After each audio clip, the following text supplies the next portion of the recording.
ఏదైనా మనం చేయాలంటే దానికి అర్హత ఉండాలని చెప్తారు పెద్దలు. అశ్వమేధ యాగము, రాజసు యాగము చేయాలంటే క్షత్రియ కులములో పుట్టిండాలి. మరియు పౌరోహిత్యము, యజ్ఞయాగాది క్రతువులకు పూజా కార్యక్రమాలు, దేవతా ప్రతిష్టలు చేయాలంటే బ్రాహ్మణ కులములో పుట్టిండాల. వ్యాపారము చేసి వ్యాపారాన్ని సమగ్రంగా సకల ప్రాంతాల వారికి సమతుల్యంగా అన్ని అందిస్తూ ఆ వ్యాపారములో విజేత కావాలి అంటే వైశ్య కులములో పుట్టాలి. ఓర్పుతో నేర్పుతో అనేక రకాల వృత్తులు, వ్యవసాయము చేయడం కానీ, బట్టలు తయారు చేయడం కానీ, కుండలు తయారు చేయడం కానీ, చెప్పులు తయారు చేయడం కానీ, మరియు గోడలు కట్టడము, ఈ పనులన్నీ, చెప్పులు కుట్టడము, ఈ పనులన్నీ చేయాలంటే శూద్ర కులంలో పుట్టిండాలి. ఈ పనులకు ఆ చేసే పనుల్లో విజయవంతంగా సంపూర్ణంగా వాటిని ముందుకు తీసుకొని పోవాలి అంటే ఆ కులంలో పుట్టి ఆ అధికారం మనకు ఉండాలి.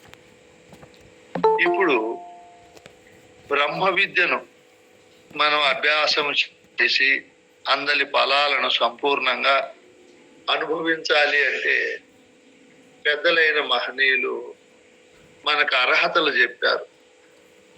పూర్వకాలంలో ప్రాచీన గురుకులాలు ఉండేవి.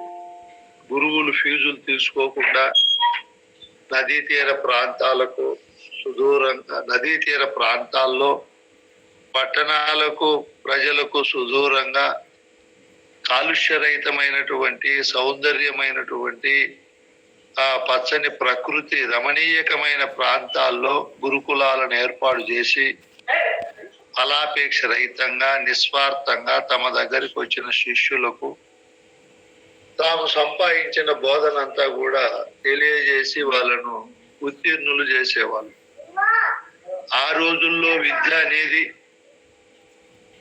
జీవనోపాధి కాకుండా విద్య అనేది మానవుని సంపూర్ణ వికాసానికి, సంఘములో నివసించేకి, గృహస్థాశ్రమములో చక్కనైన పాత్రను అన్ని కోణాలలో దిగ్విజయంగా నిర్వహించేకి, మరియు నిర్భయంగా జాతి మత కుల భాషా భేదాలు లేకుండా మానవుడు ఉత్సాహంగా, ఎంతో ఉత్తేజంగా మరియు ఉత్తమమైనటువంటి సద్గుణాలతో జీవించేకి ఆ రోజుల్లో విద్యలు గురువులు తమను ఆశ్రయించిన శిష్యులకు ప్రబోధించేవారు.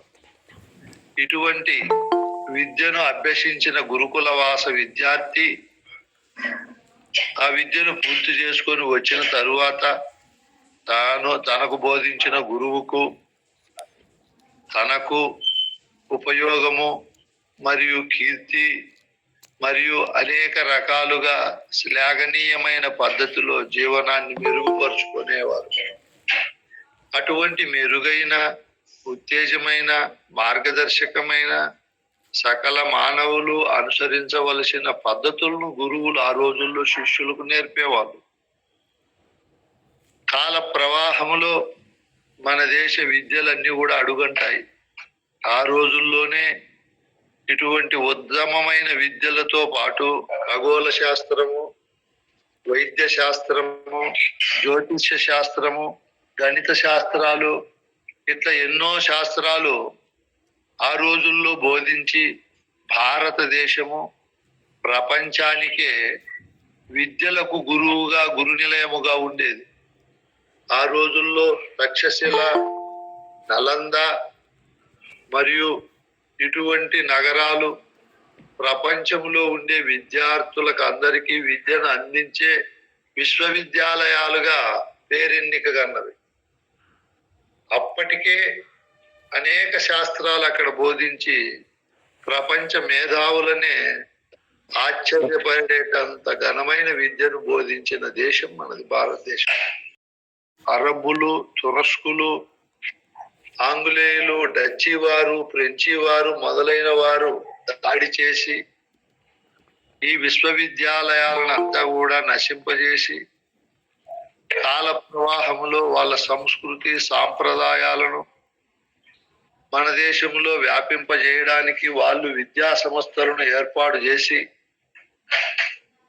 అప్పటి నుంచి మన ప్రాచీన సాంస్కృతిక నాగరిక ఉత్తమమైనటువంటి విద్యలన్నీ కూడా మరుగున పడిపోయినాయి.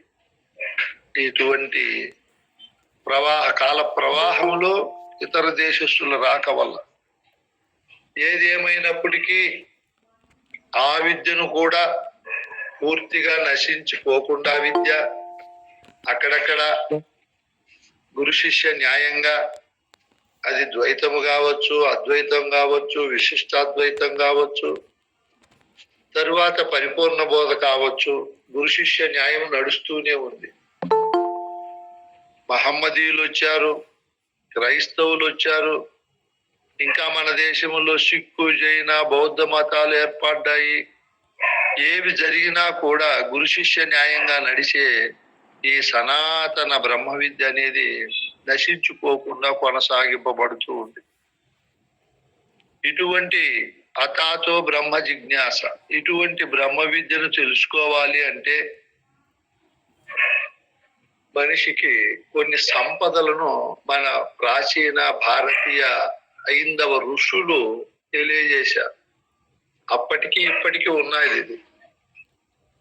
చూడండి, మనం ఈ పొద్దు తెలుసుకుంటా అంటే ఈ విద్య ఆగమ శాస్త్రాల ప్రకారము గురు శిష్య ప్రోక్తంగా ఒక దేహము నుంచి ఒక దేహానికి పరకాయం అవుతూ నేటికి మన వరకు వచ్చిందంటే ఎంతో ధన్యజీవులం మనం.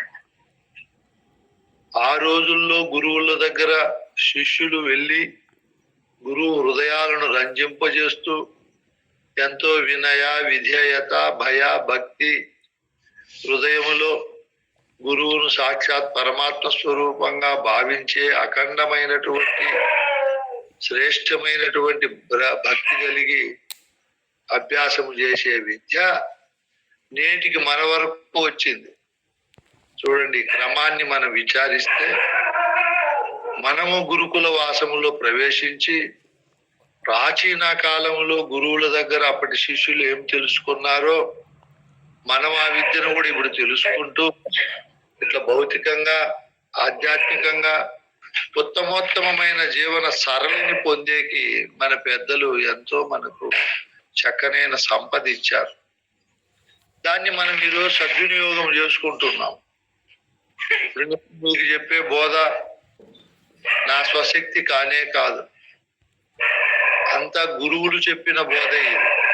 వాళ్ళ నుంచి మనం సంగ్రహించుకొని మన అంతరాంతరాల్లో దాన్ని నిగూఢంగా ఉంచుకొని మీ ఓటి జిజ్ఞాసులు, మోక్షాపేక్ష కలిగిన ముముక్షుజనులు పరిపూర్ణ బోధ అధ్యయన అభ్యాస పద్ధతుల్లో ఎంతో శ్రద్ధ కలిగిన మీరు కోరినప్పుడు, మనం చెప్పబూనినప్పుడు హృదయాంతరాల్లో ఉన్నటువంటి ఆ బోధ ద్రవీభవించి పరాపశ్యంతి మధ్యమ రూపాల్లో నుంచి వాక్రూపములేకి ప్రవేశించి మీ బోటి వారిని అంతా కూడా ఎంతో సంతోషపెడుతూ సంశయరహితులను చేస్తూ ఉత్తేజమైన అంటే భయాందోళనలు లేకుండా నిర్మల స్థితిలో జీవించేకి గురువు మళ్ళీ మన పైన కటాక్షము చూపి చెప్తున్నాడు. మనమంతా కూడా నిమిత్త మాత్రం, మన గురువుల ద్వారా అభ్యసించిన బోధ ఇది. అది ఈ విధంగా మనము పరంపరగా చెప్పుకుంటున్నాం. అట్లా పరంపర గురువుల నుంచి మనకు రావడము, మా నుంచి మీకు రావడము, మీ నుంచి ఇంకా ఎవరైతే కోరుకుంటారో వారికి వెళ్ళడము, ఈ బోధ నిత్య నూతనమై సనాతనమై సత్యమై సర్వపాఠక లోకాన్ని ప్రభావితము చేస్తూ అందరి హృదయాలను రంజింపజేసే బోధ ఇది. ఇంత ఘనమైనది, ఇంత ప్రవాహ రూపేణ పదులు, వందలు, వేల సంవత్సరాలు గడిచిపోయినా నడుస్తూనే ఉంది. ఇంత ఘనమైన విద్యను మనము పట్టుకొని అంది పొంది విద్యా ఫలాలు అనుభవించాలి అంటే మనము కొన్ని సంపదలు కలిగి ఉండాలని చెప్తారు పెద్దలు.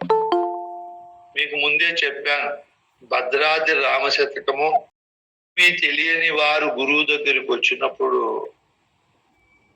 గురువు గారు పఠింపజేసే పాఠ్య గ్రంథం అది భద్రాద్రి రామశతకం.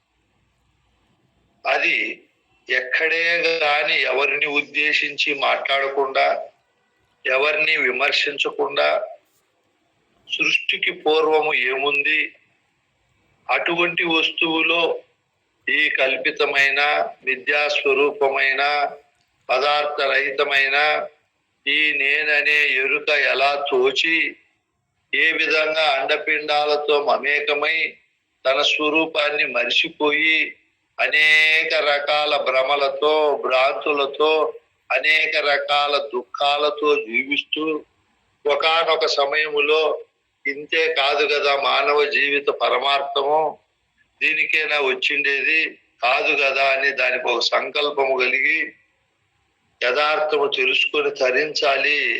ఈ సృష్టి ఇంత సమతుల్యంగా అంటే ఎక్కడ నక్షత్రాలు ఉండలనో, ఎక్కడ గ్రహాలు ఉండలనో, ఈ గ్రహాల నక్షత్రాల చుట్టూ ఎలా తిరగాలో, ఈ గ్రహాల పైన పంచభూతాలు ఎలా ఉండాలో, అందులో మొక్కలు, పశువులు, పక్షులు, మానవులు, పర్వతాలు, పీఠభూములు ఎలా ఉండాలో, ఎంత అద్భుతమైన నిర్మాణం ఇది, ఎంత గొప్ప ఇంజనీర్ దీన్ని సృష్టించాడు, ఎవరు ఆ ఇంజనీరు, ఎలా ఈ సృష్టి ఏర్పడింది, నేను పుట్టుకు పూర్వం ఎక్కడుంటి మరణించిన తరువాత ఎక్కడికి పోతానో అని మానవునికి ఆపేక్ష కలిగి, ఈ కోరిక కలిగి దీన్ని సుసంపన్నము చేసుకోవాలి, మానవ జన్మను సార్థకతగా నేను మలుచుకోవాలి అని భావము కలిగినప్పుడు గురువు బోధించే బోధ భద్రాద్రి రామశతకంలో ఉంటుంది. ఈ క్రమం అద్భుతమైన క్రమం చూడండి, ఎక్కడే గాని ఎవరిని విమర్శించదు. అది గ్రంథరాజాలలే కల్లా గొప్ప గ్రంథరాజం.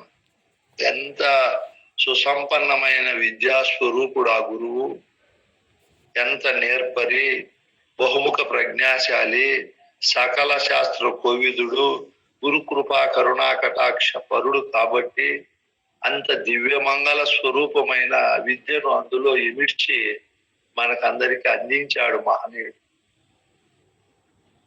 సృష్టి క్రమము, సృష్టికి పూర్వము, సృష్టి తరువాత ఏముంటాది అనేది నిర్భయంగా యథార్థంగా తెలియజేశాడు మహనీయుడు. అందులో కల్పితాలు గాని, అతిశయోక్తులు గాని, వర్ణనలు గాని, ఆచరణకు వీలు గాని ఏ విధమైన వాక్యాలు గాని ఉండవు. మిగతా బోధలన్నీ ఆచరణకు వీలు కావు. అవి ఆచరించేకి తమాషా కాదు. అదిగాక అవి వినిపిస్తాయి, కనిపింప చేయలే వస్తువును. ఎంతైనా వినిపిస్తాయి, కనిపింప చేయలే వస్తువును. అయితే ఈ మహనీయుడు కనిపింపకుండా ఉండే వాటిని గురించి ఏమాత్రము చెప్పకుండా ఉండే వస్తువులను గురించి ఉన్నట్లు చెప్పిన మహానుభావుడు. అది మనందరికీ పాఠ్య గ్రంథం. అందులో చెప్తాడు ఆయన గురువును చేరాలి అంటే కొన్ని సంపదలు ఉండాలి. వారు స్త్రీలైనా, పురుషులైనా, షండులైనా, మాచికమ్మలైనా, మళ్ళీ కొజ్జాలైనా, ఎవరైనా సరే వారికి కొన్ని అర్హతలు ఉండాలి. ఏం అర్హతలు ఉండాలి అన్నప్పుడు ఆ మహనీయుడు చెప్తాడు, సాధన చత్వారి సంపత్తిను కలిగి. ఏం సంపదలు ఉండాలి? సాధన చతుష్టయ సంపదలు. ఆ రోజుల్లో ఈ విషయం తెలియజేసిన మహనీయులు సంపద అంటే దేనికి నిర్వచనం ఇచ్చారు? ఇప్పుడు మనం సంపద అంటే కరెన్సీ, నోట్లు, బంగారు, పట్టణాలలో ఫ్లాట్లు, పల్లెల్లో భూములు, వాహనాలు, అద్భుతమైన గృహాలు, ఇవన్నీ సంపదలు అనుకుంటున్నాం మనం. ఆ రోజుల్లో సంపద అంటే మానవునికి ఏది అన్నప్పుడు వాళ్ళు 4 సంపదలు చెప్పారు. మొట్టమొదటిది ముముక్షత్వము, రెండవది సమాధి సత్కమ సంపత్తి, మూడవది ఇహ ఆమూత్రార్థ ఫలభోగ విరాగమం, నాలుగవది నిత్య అనిత్య వస్తు వివేకం. నేనిప్పుడు వాళ్ళు ఆరోహణ క్రమంలో చెప్పారు, తక్కువ నుంచి ఎక్కువకు. ఇహ ఆమూత్రార్థ ఫలభోగ విరాగమము, సమాధి సత్కమ సంపత్తి, ముముక్షత్వము అని వాళ్ళు చెప్పారు. ఇందులో నిత్యానిత్య వస్తు వివేకము మొదట చెప్పిన రుచి పుట్టేడుగా మనం ఎలాగైనా చెప్పచ్చు. ఇది నిత్యమో అది అనిత్యమో అని తెలిసిన తరువాత ఇహ ఆమూత్రార్థ ఫలభోగ విరాగమము, సమాధి సత్కమ సంపత్తి, ముముక్షత్వం ఎందుకునైనా భూమికలో ఇది అద్భుతమైన భూమికి కదా, నిత్యమేదో తెలిసిపోయింది, ఆయనకు అనిత్యమేదో తెలిసిపోయింది, ఇంకా సంపదలతో ఏం పని అని వాదించే వాళ్ళు ఉంటారు. అయితే ఇది నిత్యము ఇది అనిత్యమని తెలిసిపోయినంత మాత్రాన సుఖం ఉండదు. అందరికీ తెలుసు ఇది నిత్యము అది అనిత్యము అని. అయితే ఇహ ఆమూత్రార్థ ఫలభోగ విరాగమము లేకపోతే ఇది నిత్యము ఇది అనిత్యమని తెలిసినా ప్రయోజనం ఉండదు. ఇవి రెండు ఉన్నాయి. నిత్యానిత్య వస్తు వివేకము ఉంది, ఇహ అమూత్రార్థ ఫలభోగ విరాగము ఉంది. ఇవి రెండు ఉండి మూడవ భూమిక సమాధి సత్కమ సంపత్తి లేకపోతే కుదరదు. ఖచ్చితంగా అది ఉండాలి. ఈ మూడు ఉండి నిత్యము నేను బంధములో ఉండకుండా బంధరహితమైన స్థితిలో ఉండాలి అనే మోక్షాపేక్ష లేకపోతే కుదరదు. ఇట్లయినా చెప్పొచ్చు మనం. అయితే ఇప్పుడు ఇక్కడ క్రింద నుంచి పైకి చెప్తున్నాము. మొట్టమొదట మోక్షాపేక్ష అనేది ఒక సంపద. మానవుడై పుట్టిన తరువాత నేను అనేక బంధాలలో ఉన్నా కదా, ఈ బంధాల నుంచి విడుదల కావాలి అని ఆపేక్ష కలగాలి. ఇది ఎక్కువ మందికి కలగదు ఆపేక్ష. ఎందుకు కలగదు? మోక్షాపేక్ష అనేది ఆత్మధర్మం. ఇప్పుడు దేహ ధర్మము, ప్రాణధర్మము, మనోధర్మం అని ఈ 3 ధర్మాల దగ్గరే మానవుళ్ళు ఎక్కువ మంది ఆగిపోతారు. ఆత్మధర్మం అంటే ఏమినైనా అన్నిటికం అంటే ఏమి? దేహధర్మం అంటే ఏమినైనా చావు పుట్టుకలు. దేహానికి ధర్మం ఉంది.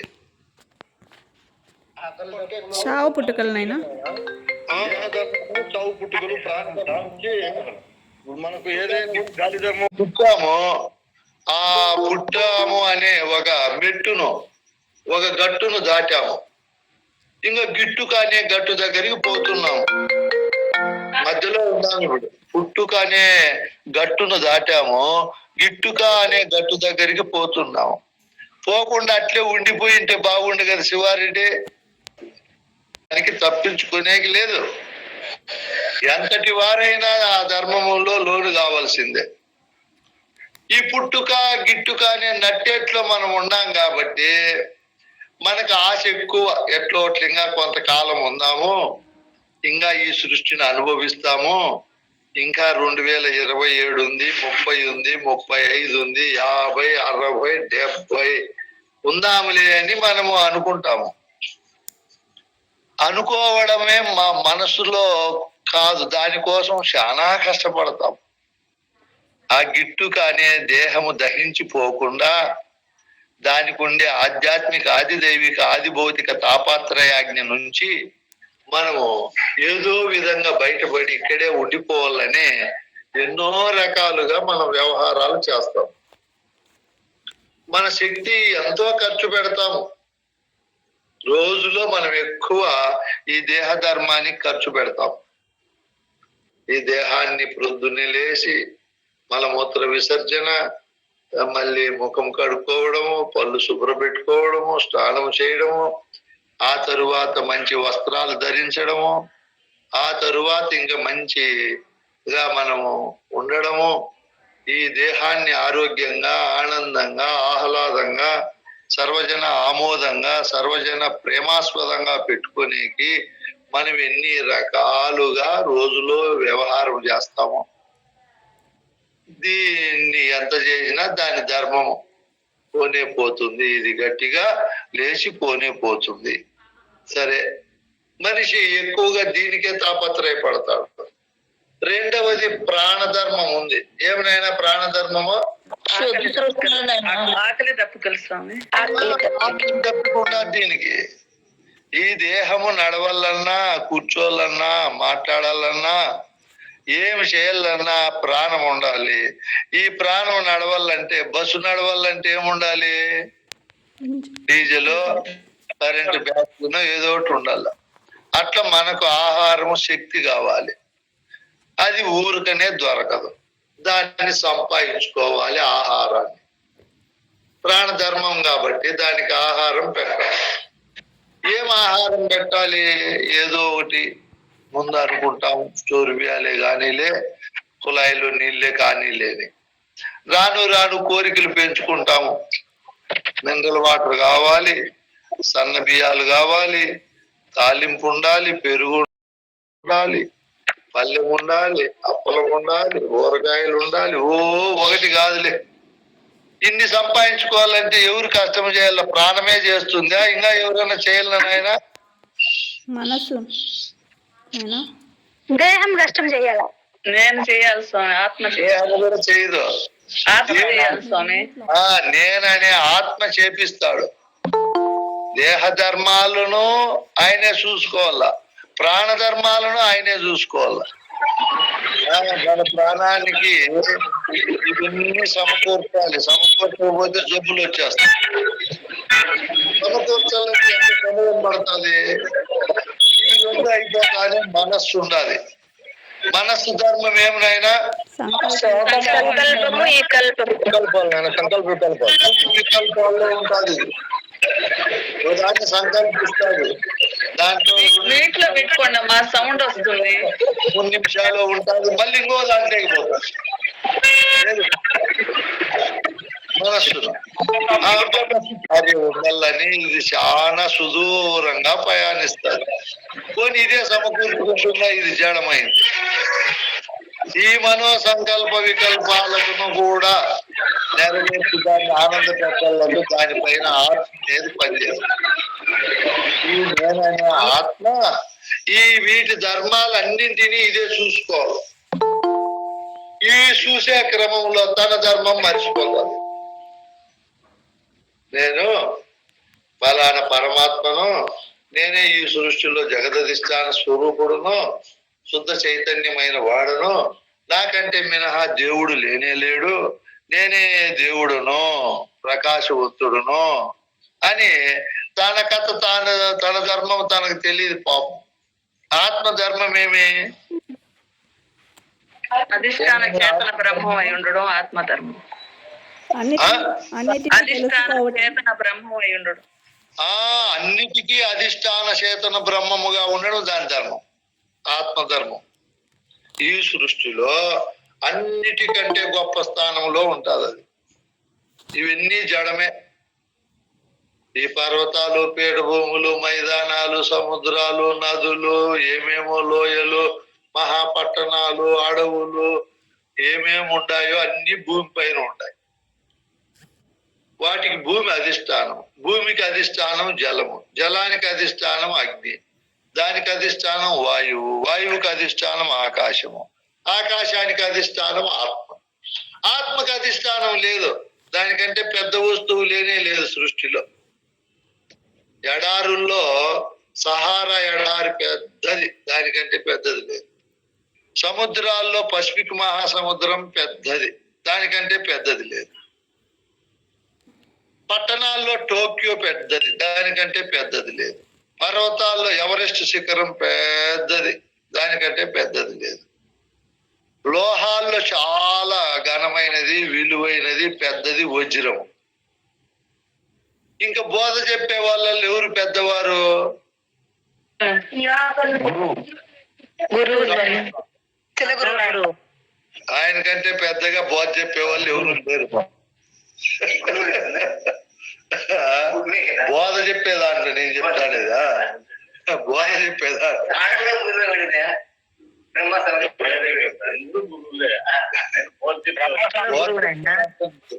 బోధ చెప్పిన అచ్చుల గురువు మీరు చెప్పలేరు తొందరగా. మేము నిమగ్న అయిపోయాము ఆయన. మీ బోధ పైన మేము నిమగ్న అయిపోయాము. అవును పాపం. అందుకే చెప్పలేకపోతున్నాం. దృష్టిలో ఇవన్నీ ఒకదాని మించి ఒకటి పెద్దగా ఉన్నాయి. అయితే ఆకాశానికంటే కూడా పెద్దగా ఉండేది ఆత్మ. ఆ ఆత్మే నేనై ఉన్నాను, నాకంటే ఇంకో పెద్ద వస్తువు లేదు అని ఆత్మ తన ధర్మాన్ని తాను ఎరిగేకి ఎక్కడ అవకాశం ఉండదు. ఎరగను కూడా ఎరగలేదు. మీరే కావాలంటే చూడండి, 800 కోట్లు ఉన్నారు ఇప్పుడు ప్రపంచంలో మానవులు. 220 దేశాలు ఉన్నాయి. అక్కడ దేహధర్మం ఇది, ప్రాణధర్మం ఇది, మనోధర్మం ఇది, ఆత్మధర్మం ఇది అని ఎంతటి వారికి తెలియదు. ఇప్పుడు ఈ జూమ్ లో కూడా మీరు ఇన్నాళ్ళు బోధ వింటున్నారు. ఆత్మధర్మం ఏమో మీకు తెలుసునా? చాలా మందికి తెలియదు. నిజమా అబద్ధమా గాయత్రమ్మ? నాకు మినహా అధిష్టాన బ్రహ్మం ఇంకొకటి లేదు అని ఎవరికైతే దృఢమవుతుందో, ఇదంతా ఎందుకు చెప్పుకుంటున్నాం స్వామి? మనం విచారించి వీటి బంధం నుంచి బయటికి రావాలి. అట్లా బయటికి రావాలి అంటే చాలా మందికి ఈ ఆపేక్ష కలగదు, అసలు రహస్యమే తెలియదు. అది విచారణ చేసి తెలుసుకుందామనే తీరిక కూడా ఉండదు. వీడు ఈ క్రింద ఉండే వాటి వెంబడిస్తున్నాడు. శరీర ధర్మాలను, ప్రాణ ధర్మాలను, మనోధర్మాలను సక్రమమైన పద్ధతుల్లో నిర్వహించి వాటితో మమేకమై అదే జీవిత పరమార్థమని, అంతకు మినహా జీవిత ధ్యేయము లక్ష్యం ఇంకొకటి లేదని వాటికి ఈడు అంకితమైపోతున్నాడు. దేహ ప్రాణ మనో ధర్మాలను కాపాడాకే సరిపోతా ఉంది. ఇవి జడమైనవి, వీటికి అధిష్టానంగా ఉండే ఆత్మ నేను, నా ధర్మము నేను తెలుసుకొని వీటి బంధము నుంచి విడుదల కావాలనే ఆపేక్ష ఏ ఒక్కరికో, మన అట్లకు లీలావతమ్మకు, శివారెడ్డికి, మరియు సెంచులతమ్మకు, గాయత్రమ్మకు, దేవమ్మకు, భారతమ్మకు, ఇంకా ఎవరు ఉండారు జూములో? గంగులమ్మ, అమ్మలు ఎవరెవరు ఉంటారు? సత్యమ్మ, ఇంకా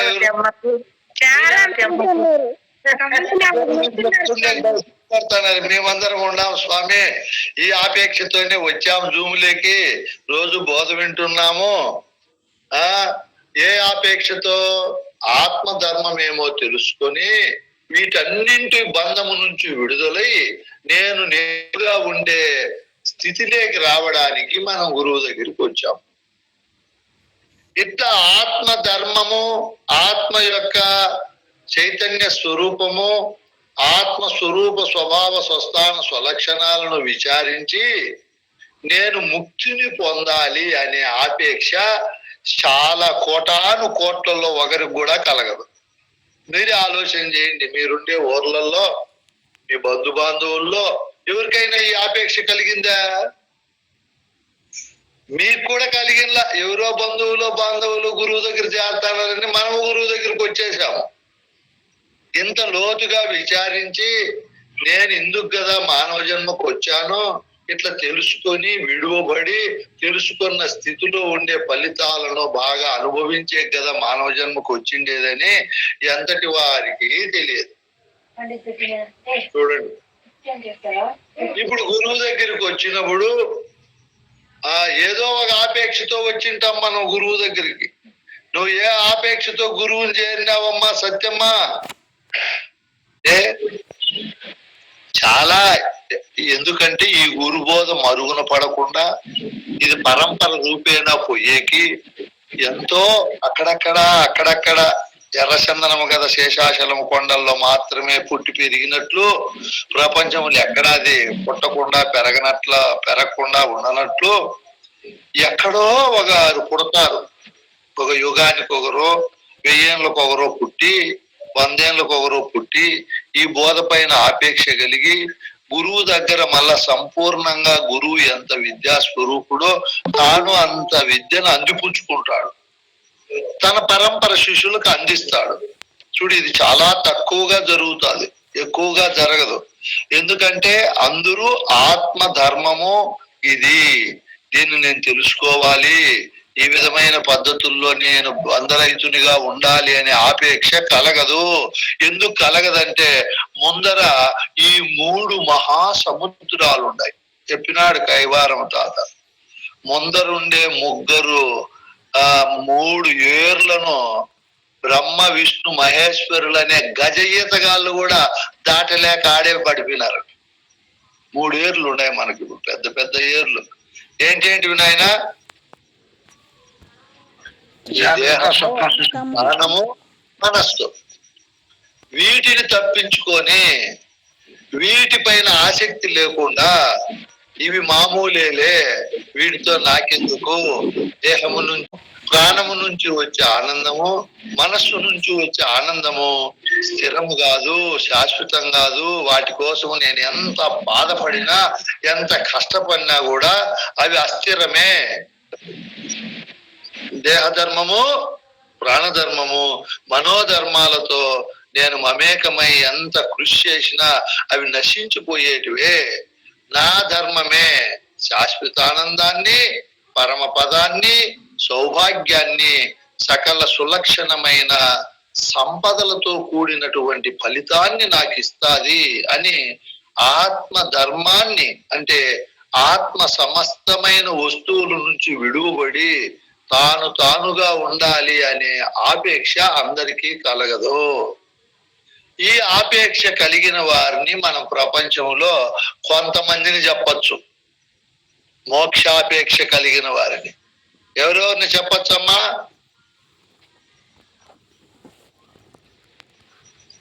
దీక్షితులు, కృష్ణ ప్రభువులు, పరశురామ నరసింహస్వామి, మన అచల గురువులు, మేము కూడా నాయనా. ఇప్పుడు వచ్చినారు దారికి మీద కలుపుకున్నారు మిమ్మల్ని కూడా, సంతోషం. వాళ్ళందరిలో బ్రహ్మానంద రెడ్డి స్వామి మేము కూడా ఆపేక్షతో వచ్చాము స్వామి, మోక్షాపేక్షతో వచ్చాము, ఆత్మధర్మం తెలుసుకోవాలని వచ్చాము అని వాళ్ళ పేర్లు చెప్తూ మిమ్మల్ని కూడా కలుపుకోవాలి. అదేమో అహంకారము కాదు, ఏమి కాదు, బాగా రుచిగా ఉంటుంది బోధ. ఎప్పుడూ వాళ్ళ పేర్లే చెప్పుకుంటా ఉంటే అట్లా చెప్పడం కూడా ఒక ధర్మమే ఉంటుంది. మీకు ఆ ఆపేక్ష లేదు కాబట్టి అట్లా కూడా చెప్తానారు అనుకుంటాం మేము. నిజమే వీళ్ళు చెప్పేది, పాపము వీళ్ళు ఏదో అది ఒక పక్కన ఉన్నీలే పుణ్యం ఉంటుంది, చేసిండే పాపాలు పాడైపోతాయి, ఏదో గురువు స్పర్శనాలు కలిగితే మనకు బోర్లు వేస్తే నీళ్లు పడతాయి, పంట పెడితే పంటలు పడతాయి, ఇవన్నీ కోరికలతో కూడా వస్తారు మామూలుగా. అట్లా కాకుండా ఇట్లా ఆపేక్షతో, అది ఎలా ఉండాలి మోక్షాపేక్ష? దాంట్లో కూడా మళ్ళీ 4 తరగతులు చెప్పారు పెద్దలు. మోక్షాపేక్ష కూడా అతిమంద మోక్షాపేక్ష, మంద మోక్షాపేక్ష, మోక్షాపేక్ష సాధారణంగా, తీవ్ర మోక్షాపేక్ష అని 4 రకాలు చెప్పారు. దీంట్లో అతిమంద మోక్షాపేక్ష, మంద మోక్షాపేక్ష, మోక్షాపేక్ష, తీవ్ర మోక్షాపేక్ష. మీరు ఏ తరగతిలో ఉండారు నాయనా?